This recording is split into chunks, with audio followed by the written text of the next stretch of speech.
할렐루야. 네. 오늘 저는 여러분과 함께 광야의 은혜라는 제목으로 함께 말씀을 나누려고 합니다. 오늘 우리가 읽은 이 성경 본문이 성경에 어디에 나오는 말씀이죠? 네. 신명기에 나오는 말씀입니다. 모세오경의 마지막 책이 어떤 것입니까? 신명기. 그러면 창세기부터 시작해서 5번째 책이 어떤 책입니까? 네, 대답은 다 신명기. 그럼 여러분, 신명기라고 하는 말이 뭐냐? 잘 아시겠지만 신명기라고 하는 것은 명령을 다시 한번 새롭게 준다, 그런 겁니다. 영어로는 뉴트로놈이라고 그러는데, 여러분 그 두 이중창을 둘이 부르는 걸 뭐라 그러죠? 듀엣이라고 그러죠. 그래서 이 뉴트로놈이라고 하는 것은 두 번째, 그런 의미가 있습니다. 뉴트로놈이라고 하는 것은 하나님께서 시내산에서 모세에게 계명을 주시고 말씀을 주셨는데, 이제 이 40년의 광야 생활이 거의 끝날 즈음에 가나안 땅에 들어가는 것을 목전에 두고 다시 한번 하나님께서 주셨던 말씀을 다시 한번 상기하면서 두 번째로 그 말씀을 주시는 의미로 뉴트로놈이라고 하는 말을 쓰고, 또 우리 성경에는 신명기, 다시 그 명령을 새롭게 한다, 그러한 말씀입니다. 왜냐하면 우리가 말씀을 들어도 금방 우리는 하나님 앞에 참 그 망각의 은사를 받아서 그래서 쉽게 금방 잊어버릴 때가 많이 있어요. 그래서 늘 말씀이 새로운 사람들이 많이 있잖아요. 들어도 늘 새로운. 그런데 그래서 그런 의미에서 신명기, 새롭게 말씀을 새롭게 한다, 그런 의미로 신명기라고 하는 말을 씁니다. 그래서 이 신명기에 있는 말씀은 다 레위기와 비슷하게 율법, 출애굽기 후반절과 레위기에 있는 것과 같이 율법에 관한 그러한 말씀들이 거기에 담겨져 있는데, 특별히 오늘 말씀은 이스라엘 백성들이 왜 이 40년 동안의 광야의 길을 걸었는지 그 이유에 대해서 하나님이 밝히고 계십니다. 성경에는 종종 왜 그 고난이 우리에게 다가왔는지 하나님이 말씀 안 하실 때가 있어요. 그 대표적인 예가 누구냐면 욥입니다. 욥기에 보면 사실은 욥이 고난을 받을 만한 어떤 잘못을 행했거나 이유가 있지 않습니다. 그런데 하나님께서 오히려 욥을 통해서, 욥의 고난을 통해서 하나님 앞에 고난을 받을 때 우리가 어떻게 그 고난을 이겨내야 되는가, 또 어떠한 모습으로 우리가 살아야 되는가, 고난받는 사람을 우리가 옆에서 볼 때 우리가 어떻게 대하고 어떻게 조언을 해야 바른 것인가, 이런 것들에 대해서 욥기를 통해서 보여주시는데, 그런데 우리는 욥이 왜 고난받았는지 알잖아요. 그런데 욥은 몰라요. 왜냐하면 하나님이 욥에게 너가 왜 그런 고난을 받았는지 끝까지 얘기를 안 하세요. 그런데 오늘 이 본문에는 이스라엘 백성들이 40년 동안의 광야의 길을 걸은 그 이유를 설명하고 있고 이야기하고 있습니다. 그 첫 번째 이유가 뭐라고 되어 있습니까?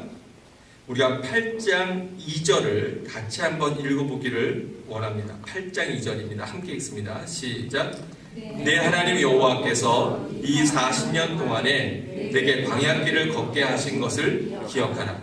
이는 너를 낮추시며 너를 시험하사 내 마음이 어떠한지 그 명령을 지키는지 지키지 않는지 알려 하심이라.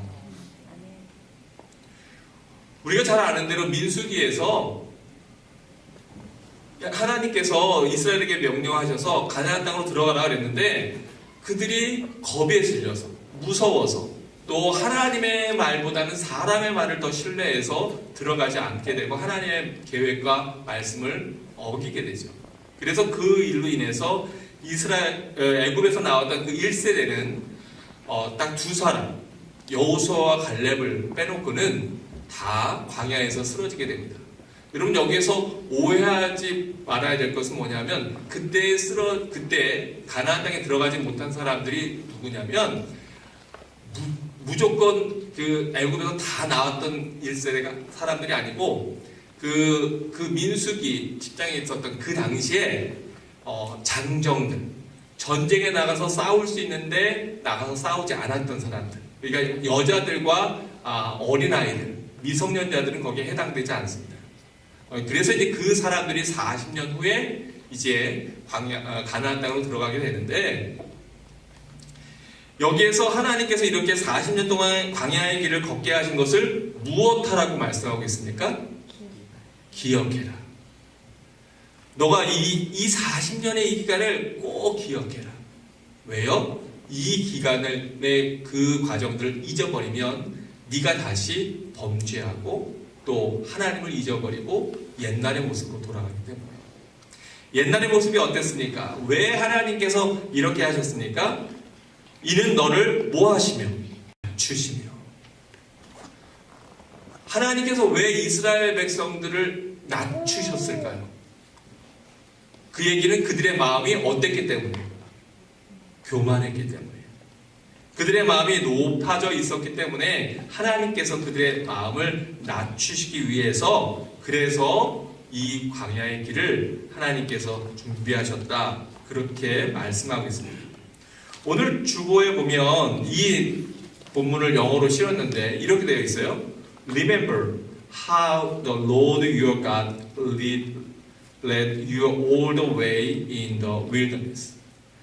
하나님께서 너희를 이렇게 광야길로 인도하신 그것을 기억해라. 잊어버리지 말아라. 우리가 마음이 힘들 때가 언제인지 아십니까? 마음이 힘들 때가 언제냐면 감사를 잃어버렸을 때입니다.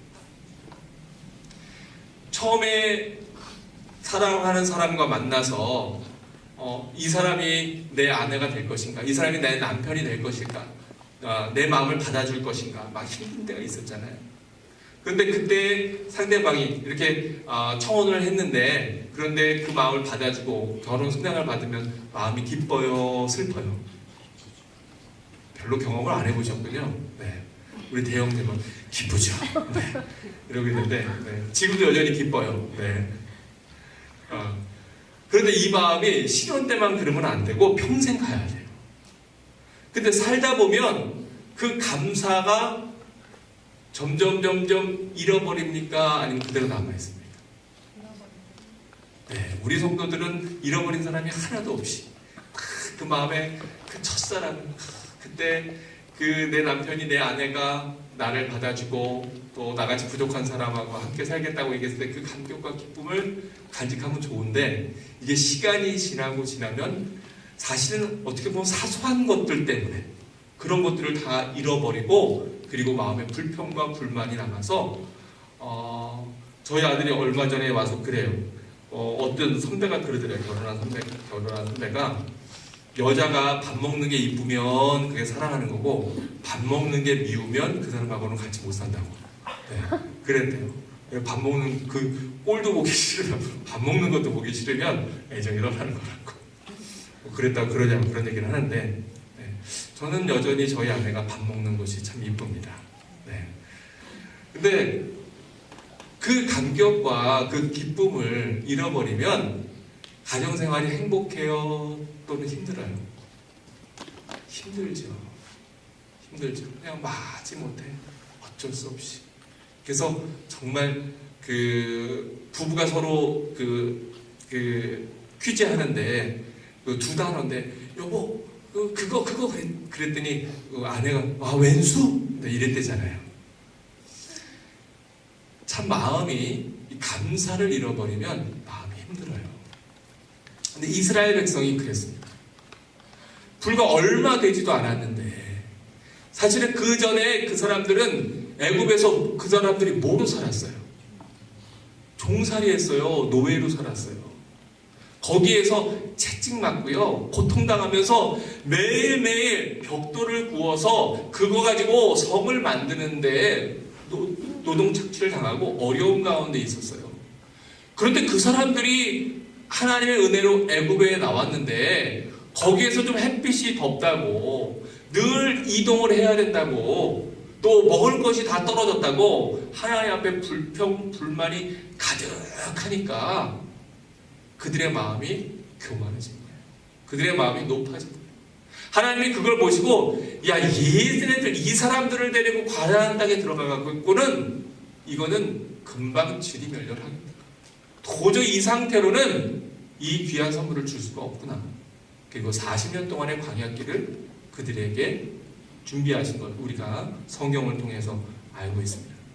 그러면서 뭐라고 말씀하세요? 너를 시험하사 내 마음이 어떠한지 하나님의 명령을 지키는지 지키지 않는지 알려 하십니다. 이 40년의 광야 기간 동안에 한마디로 하나님께서 채를 가지고 걸르듯이 이스라엘 백성을 걸르신 것을 우리가 알 수 있습니다. 불평불만하던 고라와 또 그의 자손들이 다 멸절당하기도 하고요. 또 그 가운데에서 자기 욕심을 부렸거나 또 공동체에서 함께하지 못했던 사람들이 떨어져 나가는 그런 아픔들을 겪습니다. 또 하나님의 명령을 따르고 준행하지 않았던 그러한 사람들이 저주를 받고 쓰러져가는 것들을 우리가 성경을 통해서 알게 됩니다. 그런가 하면 그 광야의 길 가운데서 끝까지 믿음을 가지고 하나님을 바라보며 은혜 가운데 감사함을 잃지 않고 믿음과 소망을 가지고 가나안 땅으로 나아갔던 갈렙과 여호수아 같은 사람에게는 하나님께서 지도자가 되는, 그래서 이 가나안 땅을 차지하게 되는 그런 은혜를 베푸시는 것을 우리가 알고 있지 않습니까? 하나님께서 이렇게 광야의 길을 걷게 하신 것, 이것이 우리를 시험하시고 우리가 진정으로 하나님의 말씀을 따르는지 안 따르는지를 살펴보신다고 하는 거예요. 하나님께서 어떤 사람을 리더로 세우시거나 또는 더 높이시기 전에 늘 이 훈련의 과정을 겪게 됩니다. 다윗이 왕이 되기 전에 10년 동안 사울에게 쫓겨다니면서 죽을 위기 가운데에서도 믿음을 지키는지 안 지키는지 하나님은 자세히 살펴보십니다. 또 요셉을 총리로, 애굽의 총리로 세우시기 전에 하나님께서 보디발의 집에서 종살이를 하게 하면서 저가 정말로 그 가운데에서 하나님을 찾고 따르는지 안 따르는지, 성경의 많은 예들을 통해서 우리가 이러한 것들을 찾아볼 수 있지 않습니까? 그러면서 하나님의 인도하심을 우리로 알게 합니다. 그래서 여러분, 우리가 광야길에서 배워야 될 것이 무엇입니까? 그때 우리가 가져야 될 것이 무엇입니까? 그것이 낮아짐이고 겸손합니다. 근데 왜 사람은요, 있을 때 겸손하지 못하고 없어진 다음에 겸손해질까? 이게 참 안타까운 때가 많이 있어요. 저도 목회를 하다 보면 예전에 또 제가 자랄 때 보면 그래도 물질이 좀 있는 사람들은 어깨에 좀 힘이 있어요. 그리고 또 교회에서 잘못하면 발언도 강하게 세게 해요. 그런데 그러던 사람이 갑자기 재정적으로 큰 어려움을 겪게 되면 그러면 겸손해지고 낮아지는 것을 보게 됩니다. 때때로 하나님께서 그 사람의 물질을 다 가져가 버리심으로 말미암아 그 사람을 낮추시거나 또는 그 사람의 건강을 치셔서 그래서 그 사람으로 하여금 더욱더 겸손하고 낮아지게 그렇게 만드시는 것을 우리가 많이 주변에서 보게 됩니다. 지혜로운 사람은 어떤 사람이냐? 지혜로움은 하나님 앞에 하나님이 가져가시기 전에 먼저 내가 하나님 앞에 납작 엎드리는 사람이 지혜로운 사람입니다. 나에게 건강이 있을 때, 나에게 능력이 있을 때, 나에게 힘이 있을 때 하나님 앞에 겸손함으로 나아가는 것만큼 그 은혜가 또 없습니다. 그것을 우리가 그 자녀들에게 또한 가르쳐야 그 자녀들이 방종하지 아니하고 하나님 앞에 나아감을 보게 됩니다. 가끔 보면 굉장히 속된 말로 버르장머리가 없는 그러한 젊은이들을 보게 될 때가 있어요. 근데 왜 그런가 가만히 살펴보면 그의 삶에서 광야길이 없어요. 부모님이 뭐든지 다 필요한 대로 해주고 또 모든 것들을 다 제공했을 때 그 자녀가 하나님 앞에서 겸손하지 못하고 또 부모에게서 낮아짐을 배우지 못하고 그리고 굉장히 교만해서 그래서 세상을 거침없이 자기 욕심대로 자기 생각대로 살아가다가 그만 덜컥 넘어져 버리는 것들을 우리가 얼마나 많이 보게 됩니다. 그래서 하나님께서 바로 이렇게 광야길 가운데 이스라엘 백성들에게 그 겸손하고 낮아지는 훈련을 시켰다고 하는 겁니다. 왜 그러냐? 사람은요 넉넉해지면 그리고 어떤 문제가 해결되면 자꾸 하나님의 은혜를 잊어버려요. 신명기 8장 10절에서부터 보면 바로 이러한 것들을 하나님이 이렇게 말씀하고 있습니다.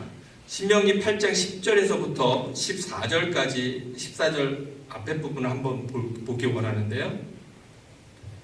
내가 먹어서 배부르고 내 하나님 여호와께서 옥토를 내게 주셨으므로 말미암아 그를 찬송하리라. 내가 오늘 내게 명하는 여호와의 명령과 법도와 규례를 지키지 아니하고 또 내 하나님 여호와를 잊어버리지 않도록 삼갈지어다. 내가 먹어서 배부르고 아름다운 집을 짓고 거주하게 되며 또 내 소와 양이 번성하며 내 은금이 증식되며 내 소유가 다 풍부하게 될 때에 내 마음이 교만하여 내 하나님 여호와를 잊어버릴까 염려하노라. 여기 보니까 네가 가나안 땅에 들어가서 그래서 아름다운 집을 짓고 생활이 안정되고 소와 양이 번성하고 내 은금이 증식되고 내 소유가 다 풍부하게 될 때에 14장 8절에 보면 뭐라고 되어 있어요? 내 마음이 어떻게 돼서? 교만하여 내 하나님 여호와를 어떻게 할까? 잊어버릴까? 염려합니다. 왜 하나님께서 이 광야길을 기억하라고 하십니까? 내가 풍성하게 되면, 내가 여유롭게 되면, 너에게 있었던 그 힘들었던 문제가 해결되면, 그러면 그만 내 마음이 자칫 교만하여져서 하나님이 너에게 베푸신 그 은혜를 잊어버릴까봐. 그래서 이 광야의 길을 반드시 너는 꼭 기억해야 된다. 이렇게 말씀하고 있는 거예요. 여러분은 지금 어떠한 상황 가운데 있습니까? 어떤 분은 지금 인생에서 정말 힘든 그러한 시기에 있으실 수 있어요. 경제적으로 어렵고 신분의 문제도 해결 안 되고 여러 가지로 우겨싸움을 당하고 막 힘들고 어려운 그러한 상황에 있는 분들이 있을 수 있습니다. 또 어떤 분들은 그러한 시기들을 좀 지나서 지금은 그래도 좀 한숨 돌리고 좀 안정된 그러한 생활을 하고 계실지도 모르겠어요. 그런데 어느 상황에 있든지 우리가 이 광야의 길을 걸었던 것, 나에게 그러한 어려움이 있었던 것을 잊어버리면 안 되는 것이, 사단은 자꾸만 우리로 하여금 과거의 하나님의 은혜를 잊어버리고 망각하게 만들어버립니다. 그리고 지금 내가 이룩하고 있는 이 모든 것들이 내 힘으로 된 것인 양 착각하게 만들어요. 그것이 오늘 본문에서 너무나 정확하게 나와 있는데, 신명기 8장 17절과 18절 말씀을 우리가 함께 보기를 원합니다. 신명기 8장 17절과 18절 말씀입니다. 그러나 내가 마음에 이르기를 내 능력과 내 손의 힘으로 내가 이 재물을 얻었다 말할 것이라. 내 하나님 여호와를 기억하라. 그가 내게 재물을 얻을 능력을 주셨음이라. 이같이 하심은 내 조상들에게 맹세하신 언약을 오늘과 같이 이루려 하심이니라. 아멘. 17절에 보니까 내가 마음에 이르기를, 누구의 능력이요? 내 능력과 누구의 손? 내 손의 힘으로. 누가? 내가. 여기 다 주어가 뭐예요? 나예요. 나. 중심이 나예요.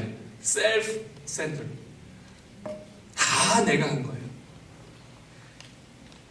내가 마음에 이르기를 내 능력과 내 손의 힘으로 내가 이 재물을 얻었다. 다 누가 잘나서? 내가 잘나서, 내가 능력이 있어서, 내가 기술이 있어서, 내가 열심히 살아서 이거를 다 얻었다는 거 착각하는 거예요. 근데 하나님 뭐라고 말씀하세요? 내 하나님 여호와를 기억하라. 그가 내게 재물 얻을 뭘 주셨어요? 능력을 주셨어요. 너가 그렇게 할 수 있었던 것은 네가 한 게 아니고 그것을 할 수 있는 능력을 하나님이 제공해 주셔서, 그래서 하나님이 허락하셔서 그것을 내가 얻은 것이지 너의 지혜나 너의 노력이나 너의 애씀으로 된 것이 아니라고 하는 거예요. 그걸 너무나 분명하게 말씀하신 거예요. 더구나 하나님이 그것을 베풀어 주신 것은 내 기도 때문도 아니에요. 너의 조상과 내가 약속했기 때문에. 너 앞에 믿음의 선배들이, 너의 부모님이, 너의 할머니와 할아버지가 너 주변에 있던 믿음의 사람들이 너를 위해 눈물 흘린 그 눈물로 말미암아 내가 그것을 너에게 준 것이지 네가 뛰어나서 너가 잘해서 준 것이 아니야 라고 여기서 말씀하고 있는 거예요. 우리가 보면은 대체로 1세대들, 그 가정에서 처음 하나님 앞에 나온 1세대들은 여러 가지 많은 어려움들을 겪습니다. 그런데 그 크리스찬 가정의 대가 이어가면 이어갈수록 하나님께서 재정적으로나 또는 건강으로나 여러 가지 면에서 복을 주시는 것을 우리가 많이 발견하게 돼요. 저도 참 감사한 것은 목회자 치고는 그래도 참 하나님의 은혜로 정말 심각한 큰 어려움은 겪지 않고 여기까지 왔다. 근데 그것이 저의 애습이 아니라 바로 저희 부모님, 어머니, 아버지의 기도 때문이라고 저는 분명히 믿고 확신합니다. 왜냐하면 저희 아버지, 어머니는 1세대셨는데 정말로 힘든 어려운 길들을 많이 겪으셨거든요. 심장 수술도 2번이나 하시고 집을 몇 번이나 팔고 정말 어려움 가운데서 믿음을 끝까지 지키시면서 그 자녀들에게 믿음의 유산을 물려주셨거든요. 저도 그렇고 저희 아내도 그렇고 바로 그렇게 믿음의 가정에서 자라났기 때문에 그래도 하나님께서 은혜를 베푸신 것을 많이 보게 돼요. 우리 주변에서 심각한 어려움들을 겪는 분들을 보면 대부분 많은 경우엔 그분들이 그 가정의 첫 번째 믿음의 1세대인 경우가 많이 있습니다. 그런데 그 자녀들은 복을 받아요. 그런데 이 자녀들이 잘못하면 착각에 빠져요. 무슨 착각에 빠져요? 내가 잘해서 그래서 내가 이렇게 은혜 받는 것을 착각해요. 근데 아닙니다. 누군가 나를 위해서 기도해 주셨기 때문에 그 기도로 말미암아 하나님이 복을 주신 거예요. 여러분 다윗의 후손들이 다 잘했습니까? 다 잘해서 왕이 됐습니까? 아니에요. 다윗의 그 믿음이 하나님의 마음에 합하였기 때문에 하나님이 다윗을 보고 다윗의 집안에 계속해서 대를 이어서 은혜를 주신 것입니다. 우리가 그걸 잊어버리면 안 돼요. 여기에서도 마찬가지로 너가 가나안 땅에 들어가서 지금 집 짓고 그렇게 평안하게 사는 것은 너 때문이 아니라 너를 위해서 너의 가정을 위해서 기도해 주신 바로 믿음의 선배들이 있기 때문에 너희가 지금 그러한 생활을 하고 있는 것이다. 그것을 잊지 말아라. 바로 그것이 하나님의 은혜다 라고 하는 것을 오늘 본문에서 우리에게 말씀해 주고 있는 겁니다.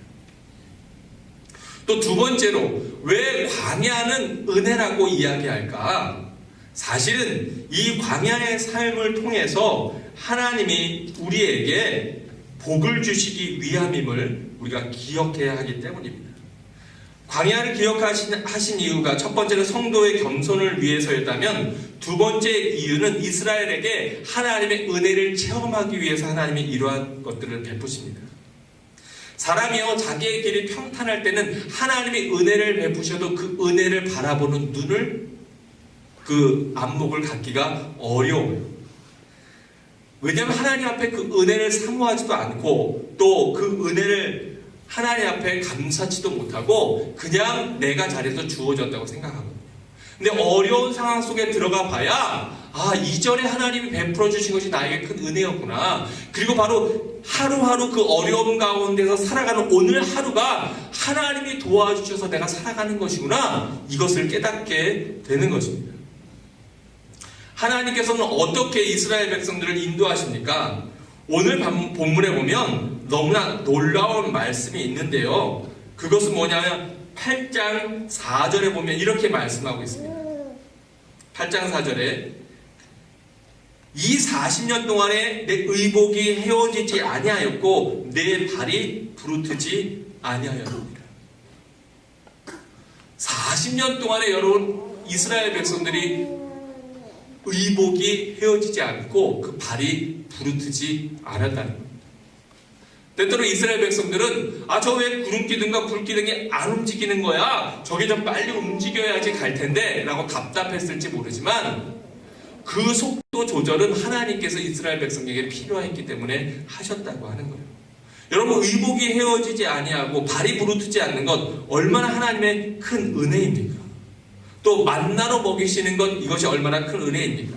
근데 이것을 또 더 종합해서 신명기 8장 14절 후반절부터 또 16절까지 보면 더 자세하게 하나님께서 그 베푸신 은혜를 이렇게 말씀하고 있습니다.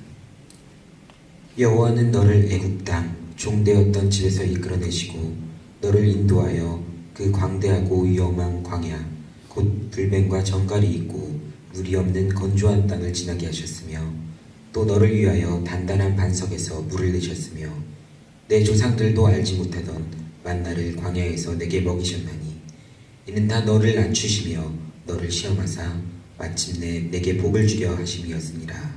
아멘. 여기 있는 말씀처럼 광야라고 하는 것이 얼마나 척박합니까? 물도 없어요. 먹을 것도 없어요. 그늘도 없어요. 그리고 많은 다른 족속들의 침략과 공격을 받게 되고 또 전갈과 많은 짐승들의 공격이 있는 그러한 거친 땅입니다. 그런데 그곳에서 하나님이 이스라엘 백성들을 돌보시고 보호하셨다는 거예요. 이스라엘 백성들의 눈에 보이지 않지만 하나님께서 그들을 울타리를 치셔서 방어막을 만드셔서 그들을 보호하시고 돌보시며 물이 없는 곳에서 음식이 없는 곳에서 물이 얼마 동안 지냈어요? 40년 동안. 거기에서 40년 동안을 버티며 살아낸 게 하나님의 은혜예요. 사람이 살 수 없는 그 땅에서 그 민족이 그 많은 사람들이 살아남았다고 하는 것이 하나님의 은혜인데 그것을 그만 잘못하면 다 어떻게 해요? 까맣게 잊어버려요. 그런데 이러한 과정을 통하신 그 하나님의 결론의 말씀이 16절 후반절에 뭡니까? 이는 다 너를 뭐 하시며 겸손할 수 있도록 낮추시고 너를 뭐 하셔서 하나님 말씀을 따르는지 그렇지 않는지 시험하사 마침내 내게 뭐를 주시려고요? 마침내 내게 복을 주시려고 하심이었느니라. 왜 그렇습니까? 이 40년 동안의 광야의 생활이 힘들고 어려웠지만 그러나 그들은 그 광야의 생활을 통해서 하나님을 예배하고 하나님을 경배하고 하나님을 따르는 법을 배우게 됩니다. 그리고 또 그것은 그 앞에 가나안 땅이라고 하는 놀라운 선물이 그들에게 예비되어 있고 준비되어 있는 그러한 희망이 있는 소망이 있는 기쁨의 여정이었던 겁니다. 사람의 인생이 정말 힘든 게 뭐냐면 더 이상 이룰 만한 바라볼 만한 깃대가 없는 것, 표대가 없는 것. 이게 사람이 참 힘든 거예요. 왜 넉넉하고 여유 있고 풍부한 사람들이 우울증에 빠지고 막 인생을 비관하고 스스로 목숨을 끊고 이러한 일들을 행합니까? 왜요? 더 이상 바라볼 방향을 잃어버린 거예요. 어디로 가야 될지를 잃어버린 거예요. 뭘 바라봐야 되는지를 까맣게 잊어버리고 나니까 삶의 목적과 의미도 없어지고 그냥 매일매일 똑같은 하루하루가 너무나 힘들고 어려운 거예요. 근데 우리는 이 땅을 살아가는 우리들은 영원한 하나님 나라 우리가 바라봐야 될 그 표대가 예수 그리스도가 우리 앞에 놓여있음을 늘 기억하는 성도들 되시길 주의 이름으로 축원합니다. 우리가 이 땅에서 조금 여유있게 살아간다고 하더라도 사실은 이 땅에서는 영적인 전쟁이 끊이지 않는 그러한 광야의 길과 마찬가지입니다. 그래서 우리가 이 땅에서 걸어가는 걸음을 순례자 길이라고 하잖아요. 그러게 순례자 길에는 완전한 행복, 완전한 평안은 없습니다. 여러분 가운데 고민과 문제가 아무도 없는 분 한번 손들어 보세요. 나는 진짜 고민도 없고 문제도 없고 모든 것이 퍼펙트해, 완벽해. 이런 인생이 하나라도 있는가? 없어요. 물질이 좀 있는 분 같은 경우에는 관계의 어려움이나 또는 건강 때문에 어려움을 겪기도 하고요. 또 어떤 사람은 여러 가지 육신의 질병 때문에 어려움을 겪기도 하고요. 어떤 사람은 재정적으로 너무 힘들어서 하루하루 사는 것이 정말 끼니 걱정을 하는 그런 사람들도 있고요. 저마다 다 알게 모르게 삶의 어려움들, 고통들, 아픔들이 있다고 하는 거예요. 근데 그럼에도 불구하고 우리가 이 땅에서 소망을 가지고 믿음을 가지고 나아가는 것은 우리 앞에 놓여있는 것이 불의 심판이 아니라 하나님의 은혜의 천국 잔치를 우리가 바라보기 때문에 감사와 기쁨으로 이 세상에서의 삶을 나아갈 수가 있는 것 아니겠습니까? 하나님께서 우리에게 이 길을 허락하신 것은 결국 우리에게 하나님 나라라고 하는 그 은혜를 주시기 위한 거예요. 여러분 예배가 왜 소중합니까? 이 예배를 통해서 하나님 나라를 우리가 경험하고 체험해야 되는데 근데 거기에 대한 소망이 없다면 이 예배는 그냥 늘 반복되는 일상, 반복되어지는 그냥 되풀이되는 의미 없는 시간으로 흘러가 버리기 때문에 그래서 우리에게 은혜가 되지 않는 거예요. 우리가 바라봐야 될 곳은 이 땅의 것들이 아닙니다. 영원한 하나님 나라가 우리 앞에 놓여 있음을 기억하십시오. 여러분, 제가 나이 그렇게 많지 않지만 우리 윤정호 장로님한테 여쭤봐야지. 장로님, 인생이 깁니까? 짧습니까? 네. 깁니다. 네. 인생이 길군요. 네. 전 짧다고 그러실 줄 알았는데. 네. 근데, 우리 장로님도 험한 인생을 야구같이 험한 인생을 사셔서 힘드신 것이 많이 있으셔서 그랬나 봐요. 네. 그런데 여러분, 시간이 사실은 금방이에요. 그렇잖아요? 전 2018년도가 벌써 절반이 지나갔어요. 금방 새해가 된 것 같거든요. 어떻게 이렇게 휙 지나가 버리는지. 정말 빠르지 않습니까? 짧지 않습니까? 그 짧은 인생길에서 여러분, 하나님 나라가 우리 앞에 금방 옵니다. 하루하루 살아가는 것이 참 길게 느껴지죠. 우리가 어려운 가운데 있을 때, 고통 가운데 있을 때 참 깁니다. 그런데 지나고 보면 그것이 얼마나 금방 지나가는 시간인지 알지 못합니다. 기억하십시오. 지금 내 삶 가운데 고통이 있고 아픔이 있는 것은 하나님이 우리로 하여금 그것을 통해 하나님을 기억하게 해서 그래서 하나님에게 초점 맞추고 그리고 하나님이 주실 복을 바라보게 하기 위함입니다. 사랑하는 성도 여러분, 우리가 인생에서 하나님을 잃어버리는 것만큼 끔찍한 일이 없습니다. 왜냐하면 이 진정한 하나님을 잃어버리면 우리 안에 기쁨도 은혜도 사라져버려요. 그래서 오늘 신명기 8장 19절에서부터 20절에 보면 모세가 이스라엘 백성들에게 아주 신신당부를 하고 있는데 이렇게 이야기하고 있습니다. 내가 만일 내 하나님 여호와를 잊어버리고 다른 신들을 따라 그들을 섬기며 그들에게 절하면 내가 너희에게 증거하노니 너희가 반드시 멸망할 것이라. 여호와께서 너희 앞에서 멸망시킨 민족들 같이 너희도 멸망하리니 이는 너희가 너희의 하나님 여호와의 소리를 청종하지 아니함이니라. 여기 말씀에 보면 내 하나님 여호와를 잊어버리고 네가 다른 신을 따라 그들을 섬기며 그들에게 절하면 내가 너희에게 증거하노니 너희가 반드시 멸망할 것이라. 근데 여러분, 여기에서 다른 신을 섬긴다는 것이 단순히 다른 우상 숭배, 다른 종교를 갖고 사는 것만을 얘기하는 것이 아닙니다. 우리가 잘못하면 가짜 신들을 많이 만듭니다. 신이라고 하는 것이 뭐냐? 결국 우리가 추구하고 바라는 것인데 많은 엄마들은요, 잘못하면 누가 우상이 돼요? 자식이 우상이 됩니다. 그래서 하나님보다도 자식에게 모든 것을 다 몰아줘요. 물질도 몰아주고 또 후원도 몰아주고 마음도 몰아주고 사랑도 몰아줍니다. 그래서 자식 돌보느라 너무 바빠서 하나님 앞에 예배하지 못하고 하나님 앞에 나오지 못하고 하나님 앞에 경배하지 못합니다. 어떤 사람은 자기의 사업이 우상이 되어 있어요. 그래서 그 사람은 그 사업 때문에 너무 바쁘고 너무 분주해서 하나님을 잊어버립니다. 어떤 사람은 연애가, 어떤 사람은 또는 자기의 건강이 또는 우상이 되기도 해요. 그래서 운동을 열심히 하는데 하나님 앞에 드리는 시간은 너무나 보잘것없는 그러한 삶을 사는 경우도 많이 있어요. 기억하십시오. 우리 중심에 하나님이 계시지 않으면 분명히 다른 무언가가 그 자리를 차지하고 있습니다. 그게 바로 우상입니다. 그것이 저는 무엇인지 모릅니다. 목회도요, 잘못하면 하나님이 아니라 다른 것들이 우상이 될 수도 있어요.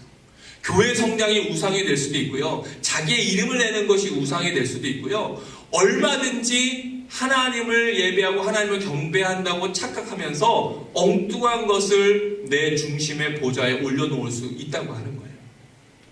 그런데 거기에 예외가 없습니다. 그런데 여기에서 하나님 뭐라고 말씀하십니까? 그렇게 여호와를 잊어버리고 다른 신을 따르게 되면 너는 반드시 멸망할 것이다. 여러분 마음에 정말로 지금 하나님이 보좌의 중심에 계십니까? 여러분 아멘입니까? 그러지 않다면 심각하게 우리가 다시 한번 생각해 봐야 합니다. 왜 광야의 길이 은혜입니까? 광야에 있을 때는 이것이 나에게 하나님이 내 안에 진정한 도움이셨어요. 너무 힘드니까, 너무 어려우니까 하나님 좀 도와주세요. 하나님이 좀 힘을 주세요. 하나님 붙잡아 주세요. 하나님, 저희 가정의 소망은 하나님밖에 없습니다. 그리고 울며 불며 주님 앞에 애걸복걸하는 그때. 근데 여러분, 그때가 사실은 가장 복된 때입니다.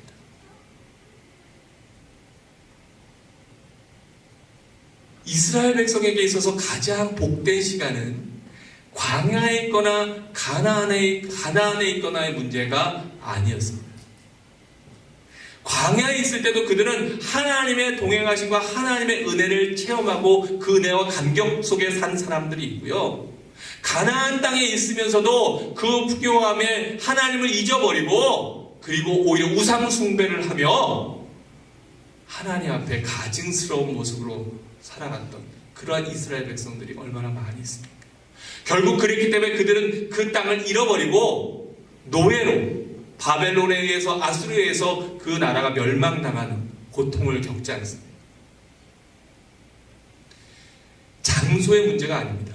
환경의 문제가 아닙니다.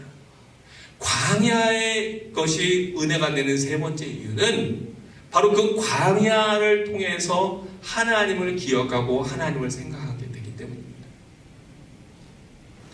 그것이 우리 안에 있기 때문에 우리가 믿음 생활하고 오늘도 하나님 앞에 나아오는 것입니다. 그것을 오늘 성경 본문은 이렇게 이야기하고 있는데 신명기 8장 3절에 보면 이렇게 말씀하십니다. 너를 낮추시며 너를 줄이게 하시며 또 너도 알지 못하며 내 조상들도 알지 못하던 만나를 내게 먹이신 것은, 그 다음에 우리 함께 다 같이 읽어보죠. 시작.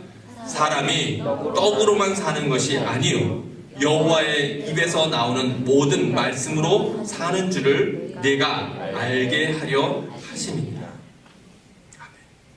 여러분, 지금 경제적으로 어려우면 사람이 떡으로만 사는 것 같죠? 아닙니다. 떡이 있다고 해도 사람은 살지 못합니다. 하나님의 말씀이 그 안에 있어야 그 영혼이 사는 것입니다. 지금 나에게 떡이 있어도 하나님의 말씀이 내 안에 들어오지 아니하면 내 영혼은 지금 죽어 있는 겁니다. 하나님 앞에 예배드리는 이 시간이 여러분 앞에 기쁨으로 다가오지 않는다면 여러분의 심령이 지금 죽어가고 있는 겁니다. 여러분 깨어 있어야 되고 경계해야 됩니다. 그래서 오늘 본문 말씀에서 계속해서 하나님께서는 기억하라 말씀하고 있는 거예요. 왜요? 사람은 그만큼 너무나 쉽게 뭐하니까? 잊어버리니까. 그 어려운 시기에, 그 힘들었던 시기에 하나님이 베풀었던 은혜를 잊어버려요. 내가 간절하게 하나님 앞에 기도했던 그것 돌이켜서 생각해보면 하나님께서 다 응답해 주셨는데, 하나님이 다 들어주셨는데, 하나님이 더 좋은 것으로 주셨는데, 근데 우리가 잊어버려요.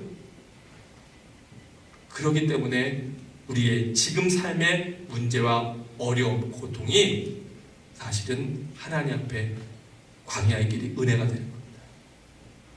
말씀을 마칩니다. 광야가 왜 우리에게 은혜입니까? 하나님이 우리로 하여금 이것으로 교만함을 겸손함으로 낮추시기 때문에 그렇습니다.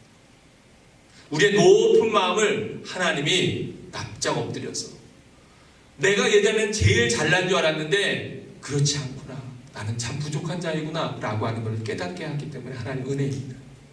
두 번째로는 바로 하나님께서 그 광야 후에 우리에게 복을 주시는 하나님의 나라를 우리에게 예비해 놓고 있기 때문에 그것이 하나님의 은혜입니다. 목적 없는 길은 방랑입니다. 그러나 나아가는 방향이 있고 목적이 있는 그 여행길은 순례자의 여정입니다. 저는 우리 성도들이 이 세상에서 방황하지 아니하고 하나님 나라를 향한 순례자의 길을 걷기를 주의 이름으로 축원합니다. 아멘. 또 세 번째로는 하나님께서 그 광야가 왜 우리에게 은혜가 되냐면 그 광야가 있을 때 우리가 하나님을 기억하고 하나님을 바라보기 때문에 그렇습니다. 그러지 아니하면 우리가 자꾸만 우리의 중심에 다른 것을 우상으로 세우거든요.